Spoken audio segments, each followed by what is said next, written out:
وقتی از بیلیونر 60 ساله پرسیدن که چطور به این جایگاه رسیدی، اون گفت قانون 1: اگه از یه خانواده ثروتمند زاده نشدی، یه خانواده ثروتمند باید از تو زاده بشه.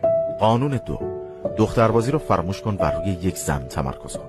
اون بهت کمک میکنه به هر چیزی برسی. قانون 3: تو هیچ وقت توسط کسی که از تو موفق تره انتقاد نمیشی.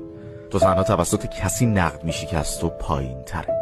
قانون 4: برنده همون بازنده‌ایه که یه بار دیگه تلاش کرده. قانون 5: مردم واقعا عصبانی میشن وقتی که اجازه نمیدی ازت استفاده کنن. قانون 6: هیچ وقت از دستاوردات توی فضای مجازی پست نذار. چیزای مسخره و جوک پست کن تا فکر کنن تو آینده‌ای نداری.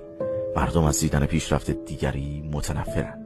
قانون 7: وقتی تنبلی، بی احترامی میبینی، از کسایی که باورت دارن خجالت بکش و دست به کار شو. قانون 8: 6 ماه سخت کوشی، استمرار، تمرکز و نظم میتونه زندگی تو برای همیشه